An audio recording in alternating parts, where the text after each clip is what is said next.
Have you ever heard of an African samurai serving one of Japan's most powerful warlords? It sounds like something straight out of an anime or a Hollywood movie, but I assure you, it's a real, documented piece of history. Today, we're diving deep into the incredible story of Yasuke, the man who journeyed from Africa to become a trusted warrior in the court of the great Oda Nobunaga. Who was he? Where did he come from? And how did he earn the respect and title of a samurai in feudal Japan? Stick around, because this story is more amazing than any legend. Let's rewind to the 16th century, a time of immense change and conflict in Japan known as the Sengoku period. Warlords, or daimyo, were locked in a constant struggle for power, and one man was on the verge of unifying the entire country: Oda Nobunaga.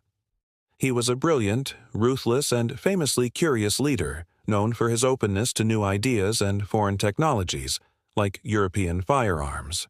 It was into this world of political intrigue and constant warfare that our protagonist arrives.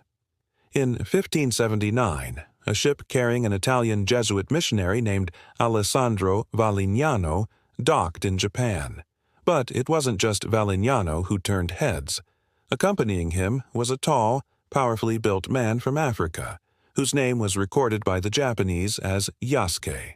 We don't know his original name or his exact place of birth with certainty.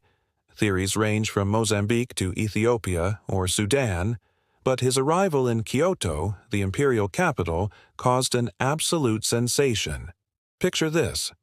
The average Japanese person at the time had likely never seen a person of African descent. Yasuke's height, estimated to be well over 6 feet tall, and his dark skin were unlike anything they had ever witnessed. Chronicles from the time describe how crowds were so desperate to get a look at him that people were crushed in the commotion. The noise and chaos became so great that it reached the ears of the most powerful man in Japan, Oda Nobunaga himself. Intrigued, Nobunaga summoned this mysterious foreigner to his castle. At first, Nobunaga was deeply skeptical. He couldn't believe that Yasuke's skin color was natural. He even ordered Yasuke to be stripped and scrubbed, thinking it was some kind of black ink painted on his body. When he realized that Yasuke's skin was indeed real, Nobunaga was not just surprised, he was utterly fascinated. He was impressed not only by Yasuke's physical presence, described as having the strength of 10 men, but also by his intelligence. Yasuke had picked up some Japanese, allowing him to converse directly with the powerful warlord. This first meeting was a turning point. Nobunaga, a man who valued talent and loyalty above all else, saw something special in Yasuke. He took him into his service, and their relationship quickly grew beyond that of a mere lord and a curious novelty.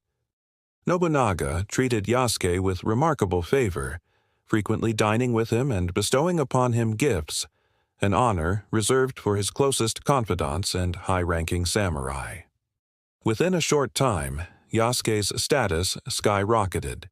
He was granted his own residence, a ceremonial katana, and a stipend. This was a profound gesture. The katana, the soul of the samurai, was not something given lightly. By granting him a sword and a place in his retinue, Nobunaga was effectively acknowledging Yasuke as one of his warriors, a samurai. He went from being a foreigner, his attendant, to a member of the inner circle of Japan's most formidable leader. Yasuke wasn't just a ceremonial figure. Historical accounts, like the Shincho Koki, or the Chronicle of Lord Nobunaga, place Yasuke right alongside Nobunaga during key moments. He was a weapon-bearer and a bodyguard, trusted to protect Nobunaga's life. He would have trained in Japanese martial arts and likely fought in battles, standing shoulder to shoulder with legendary samurai. Imagine the sight he must have been on the battlefield. A towering African warrior, clad in Japanese armor, fighting for the great unifier of Japan. He was living a life that was truly unprecedented. For about a year, Yasuke enjoyed this extraordinary position. He witnessed the peak of Nobunaga's power and was a part of the vibrant, innovative culture of the Azuchi Momoyama period.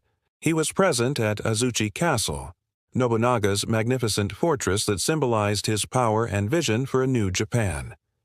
Yasuke was more than just a bodyguard. He was a symbol of Nobunaga's own world view, a world where merit, not background, was what truly mattered. But as with all great tales from this era, tragedy was just around the corner. In June of 1582, the infamous Honnoji incident occurred. While Nobunaga was resting in the Honnoji temple in Kyoto with only a small contingent of guards, he was betrayed by one of his most trusted generals, Akechi Mitsuhide. Mitsuhide's army surrounded the temple and set it ablaze. Yasuke was there. He fought valiantly to defend his lord against overwhelming odds. The battle was hopeless. Trapped and facing certain defeat, Oda Nobunaga committed seppuku, the ritual suicide of a samurai, to avoid the dishonor of capture. Yasuke fought until the very end, a final act of loyalty to the man who had changed his life. After Nobunaga's death, Yasuke's fate becomes a little less clear, which adds to his legendary status.